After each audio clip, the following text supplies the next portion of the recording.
In today's video, I'll be playing the Triple Draft Global Tournament. So I'm 11-0 right now, and I'll just be going to probably around 15, 16 wins, giving you guys drafting tips. No need for, any kind of long intro or anything like that, because obviously there's no deck, and the cards will just come up as I'm playing the games. If you guys would like to support me, you can use my creator code BOSS in any Supercell game. Really do appreciate that. And yeah, with that being said, let's go into the first game. And if you guys enjoyed this video, I could do another one, maybe going to 25 or even 30 wins if I can end up making it there. So in this case, I'm going to go Bowler because I feel like Mother Witch and Elixir Collector aren't that good. Typically, the best thing to do is to go for the better card in most situations, especially early on. You just want to take whatever the best card is of the options.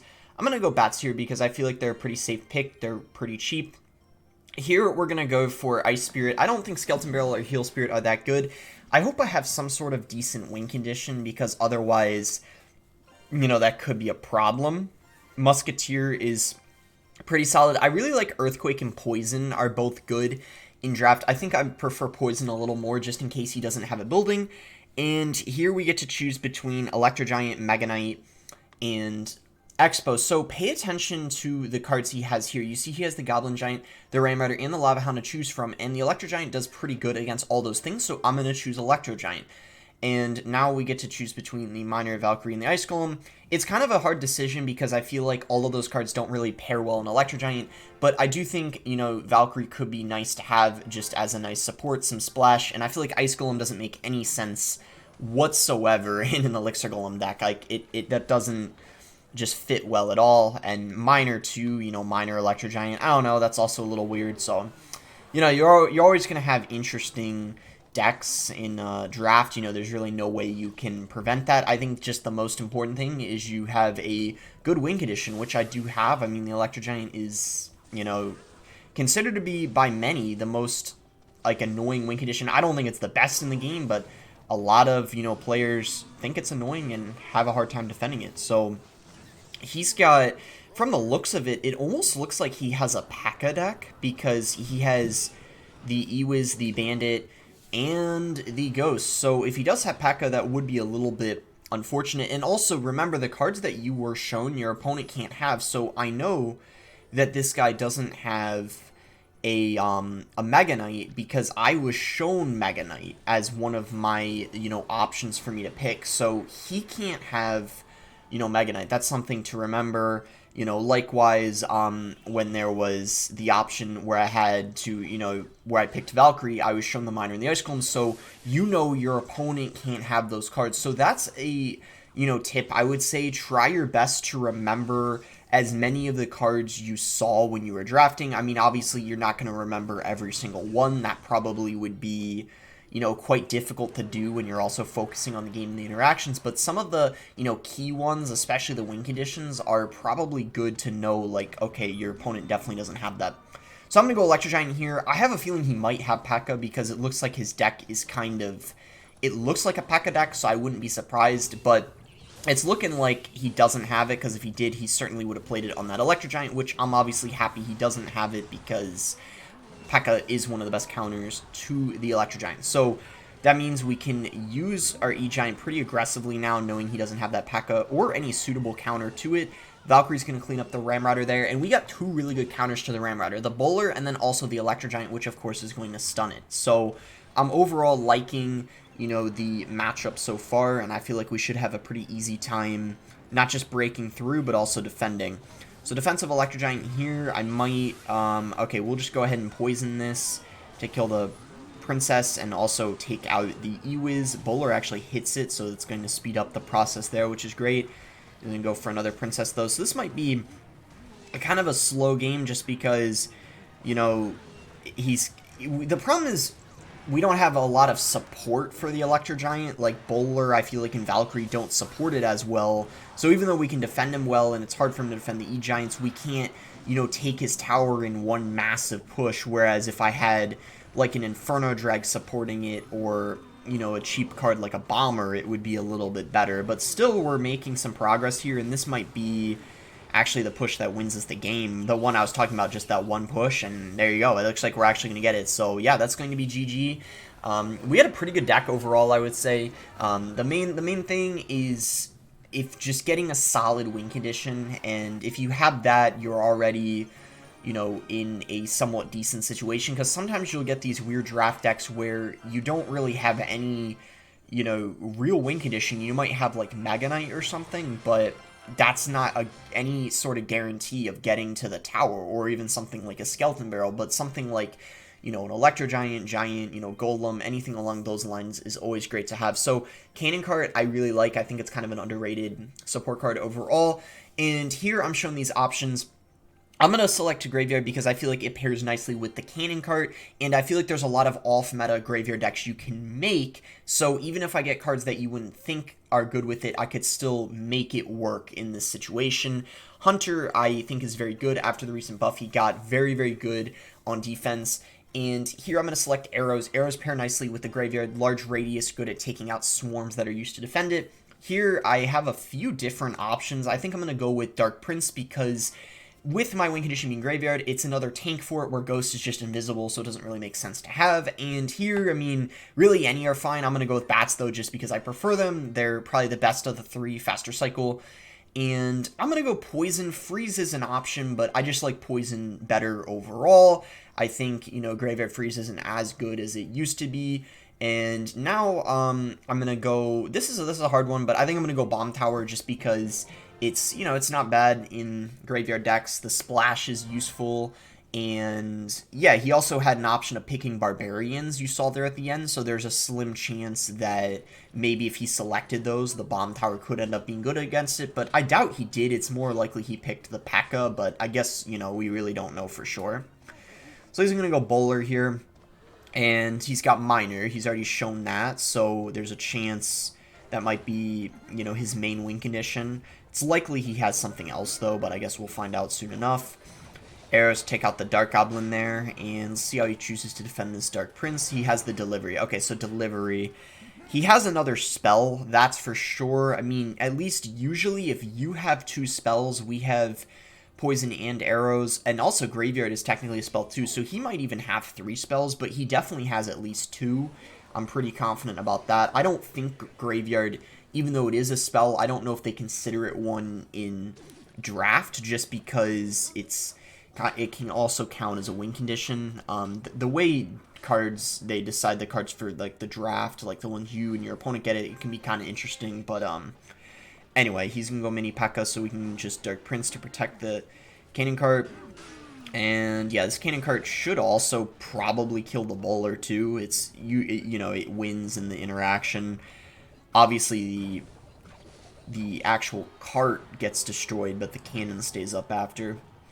So yeah, I mean, we're not going to be able to do any sort of offense because our only really support for the Graveyard is our Cannon Cart and the Dark Prince, and both of them aren't in cycle. So he's going to have the Electro Giant. I'm glad I picked the Bomb Tower because that's going to be very good against it. You can actually play it, you know, really far away, and you also, the Cannon Cart's pretty good against it too.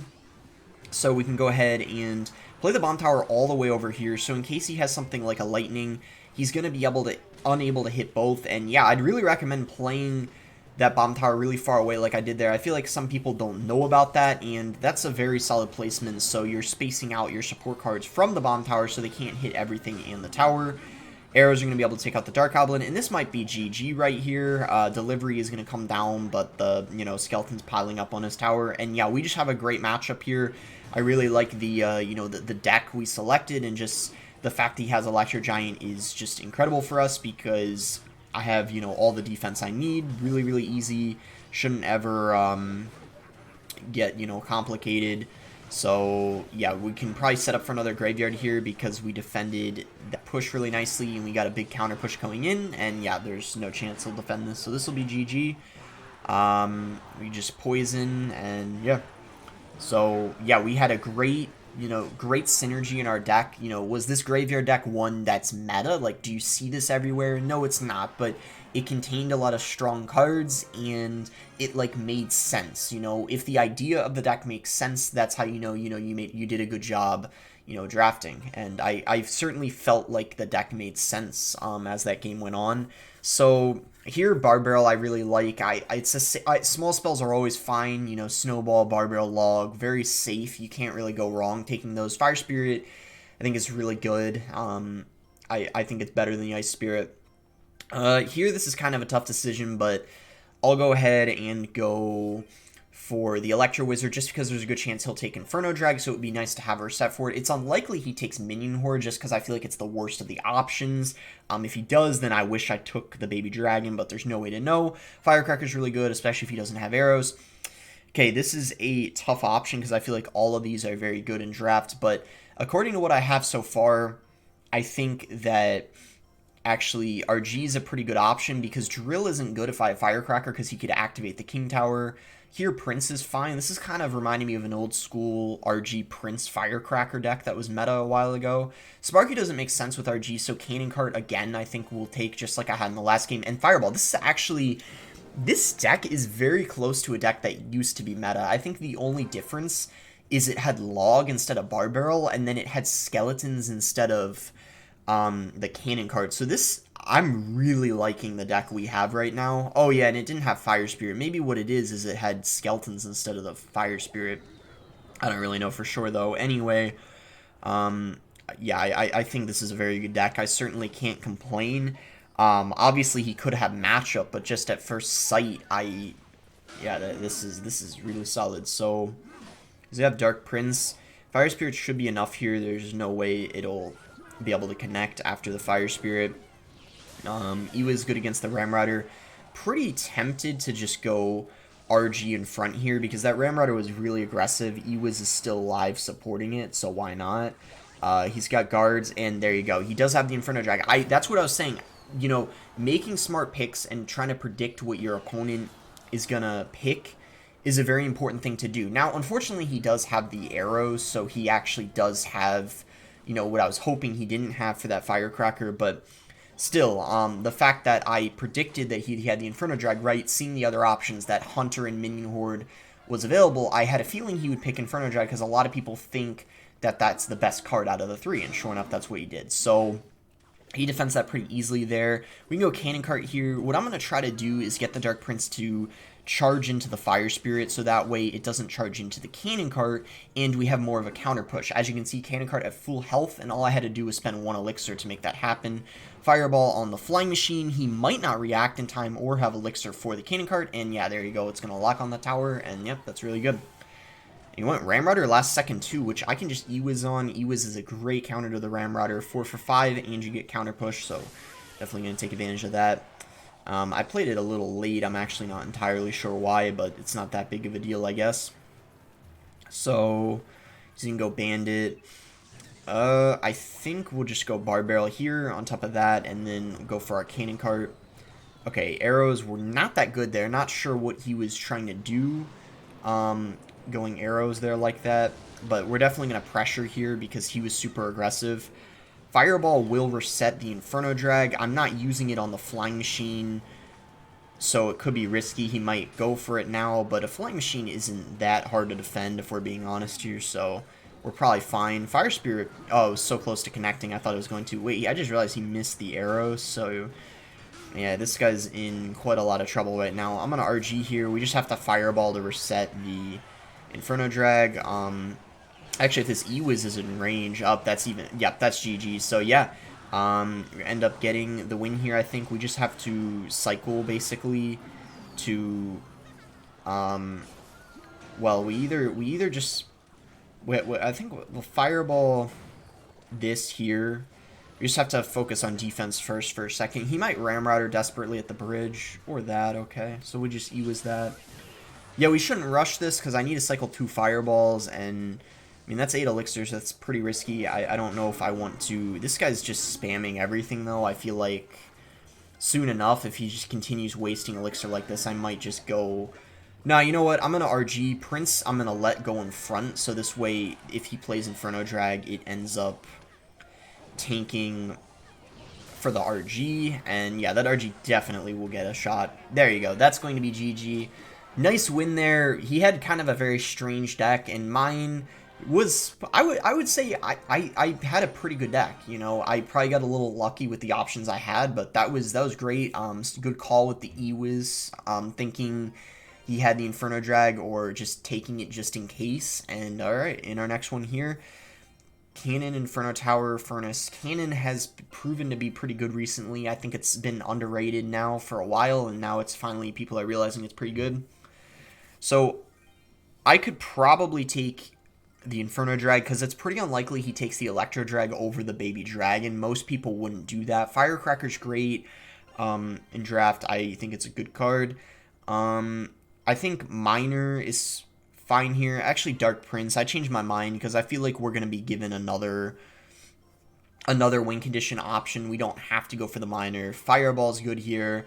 And here we go. We get the RG, the Ramrudder, or the Royal Hogs. I'm going to go ahead and select the Royal Hogs because I feel like they fit very nicely in the deck. We have Firecracker pairs really well with Royal Hogs, same with the Cannon cart and the Cannon. You know, there's that Royal Hog cycle deck with the Cannon deck right now. And Logs. So this is actually a perfect, this is a really solid deck, I would say.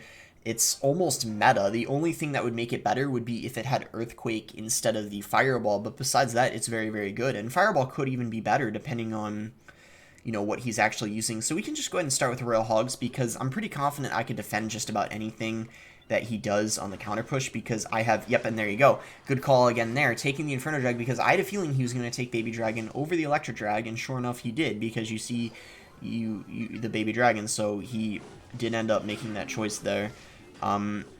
So we get a little bit of damage, we defend really easily, and he's going to have Lava Hound, so I don't know if he has any sort of reset for the Inferno Drag. I guess we're about to find out. I don't think he does because he doesn't have Electro Drag, he doesn't have E-Wiz, and I'm pretty sure I was shown the Lightning. I could be wrong though.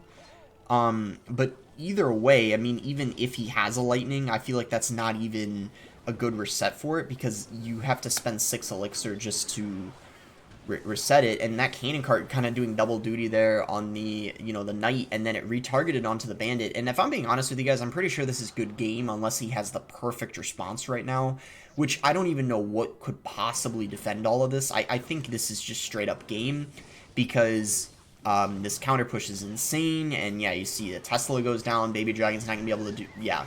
And yeah, that's, I mean, that's a massive amount of damage. It's not game. I guess I got a little too ahead of myself. I was pretty sure I was going to take his tower, but he was able to defend there.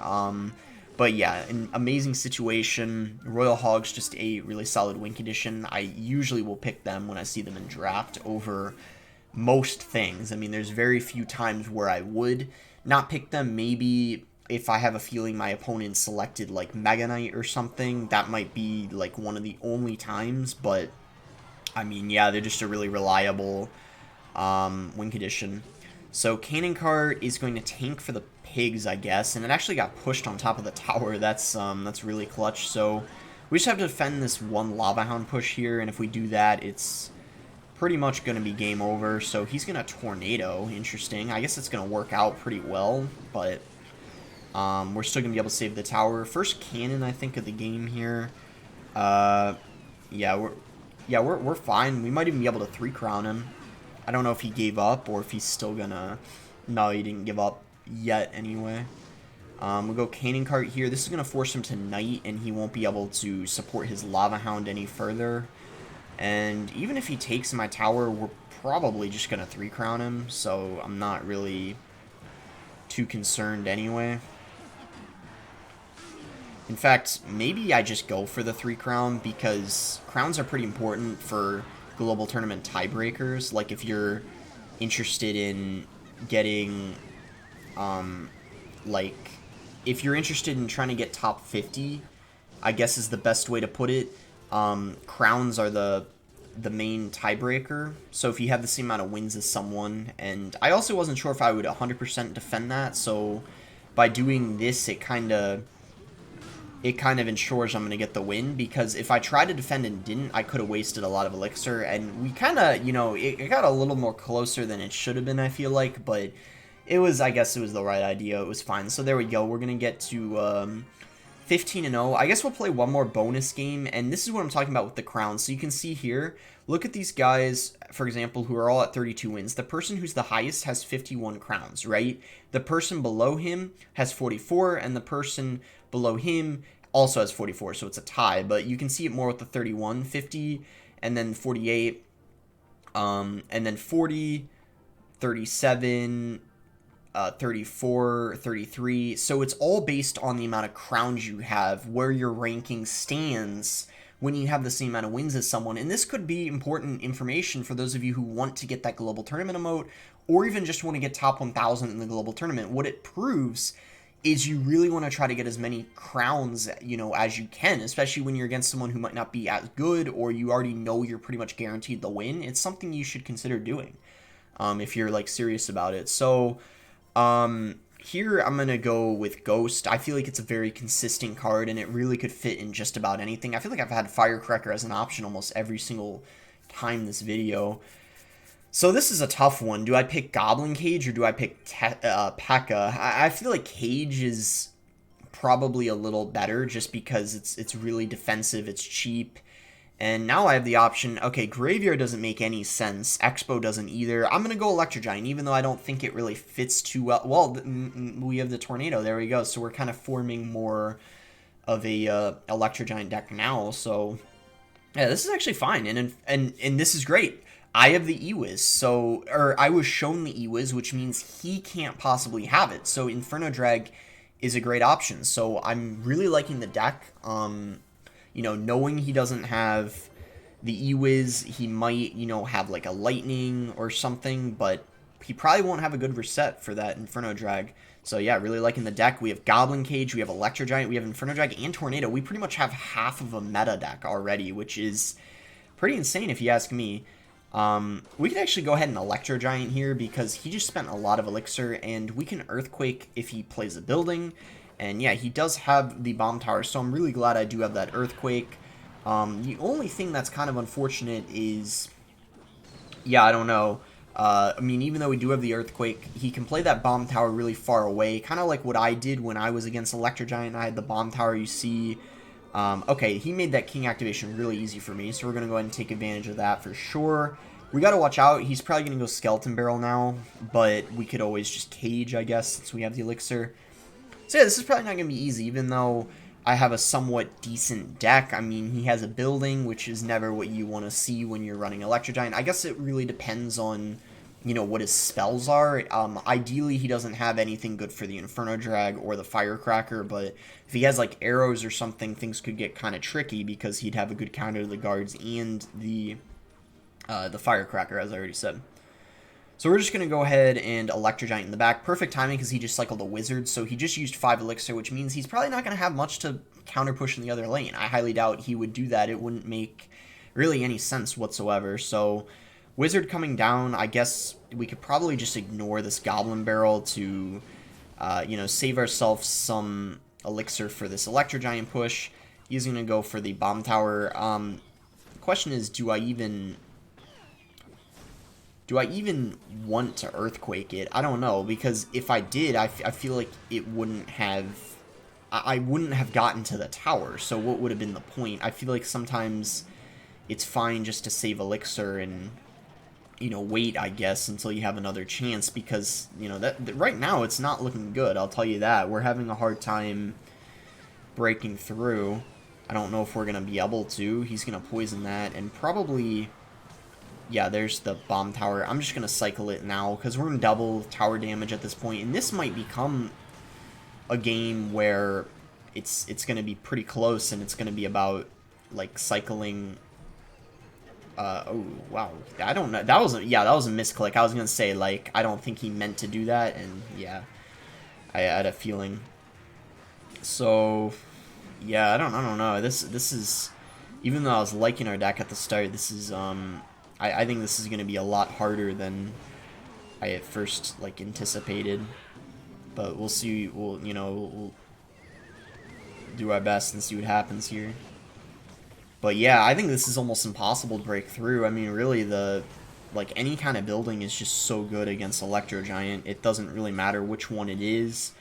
That's why a lot of people don't like Electro Giant. It's really like rock, paper, scissors. Like, if you don't have a building or a P.E.K.K.A, you know, you could be screwed. But if you have one of them, then Electro Giant doesn't typically do anything. But, you know, let's not get too ahead of ourselves here because obviously a triple elixir can change everything. Hopefully, we have a chance. And our Inferno Drag doesn't get much value either in this match because the problem is that really he doesn't have any tank besides the Rascal Boy, which I feel like it doesn't make much sense to use it on. So I don't know. We're gonna be able to Earthquake here though. Maybe this is our chance where we try to go for another Electro Giant and continue our push. Maybe go for another Firecracker here. And is this maybe where he starts to get a little bit overwhelmed? Because look at this. He didn't play. Bomb Tower came down late, Earthquake, and there you go. Sometimes it just takes one push in Triple Elixir and you're able to come back with Electro Giant. So there we go. We are able to get the win. I was a little bit, you know, nervous, not going to lie, based on how that game was going earlier, but we were able to get it. So yeah, that's going to be it for the video. 16-0, incredible start. Make sure to like it if you guys did end up enjoying it. Subscribe if you guys aren't subscribed already. And thanks again. Until next time, guys.